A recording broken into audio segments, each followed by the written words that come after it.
Hello bachon, let's discuss the question. So the question says a simple pendulum consists of a small sphere of mass m suspended by a thread of length L.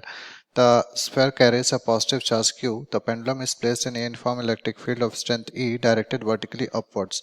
With what period will the pendulum oscillate if the electrostatic force acting on the sphere is less than the gravitational force? Assume the oscillation to be small.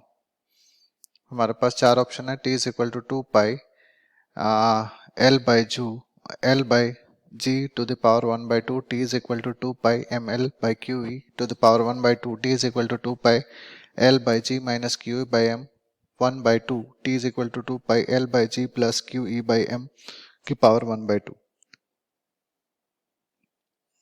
तो सबसे पहले हम यहाँ पे की concept देखते हैं क्या यूज करने वाला है. ठीक है, तो की कॉन्सेप्ट की बात करें तो यहाँ पे हम जो यूज करेंगे क्या यूज कर सकते हैं. This is time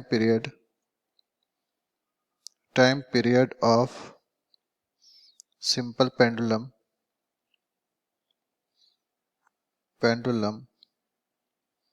is given by t is equal to 2 pi root under of L by G. तो हम लोग टाइम पीरियड ऐसे देते हैं. ठीक है, अब यहाँ से अगर हम लोग कंडीशन को एनालाइज करें तो हमारे पास जो कंडीशन है वो कंडीशन कुछ इस तरह के है कि यहाँ पे एक पेंडुलम है, ये पेंडुलम है और इस पे अपवर्ड डायरेक्शन में इलेक्ट्रिक फील्ड अप्लाई किया गया है और डाउनवर्ड डायरेक्शन में mg फोर्स एक्ट कर रहा है. ठीक है, इस तरह से हमें बताना है कि टाइम पीरियड क्या होगा. तो यहाँ से अगर हम लोग इफेक्टिव एक्सेलरेशन निकालें तो इफेक्टिव एक्सेलरेशन क्या होगा. दिस विल बी g और चार्ज का एक्सेलरेशन, चार्ज की वजह से जो एक्सेलरेशन होगा this will be Q E by M.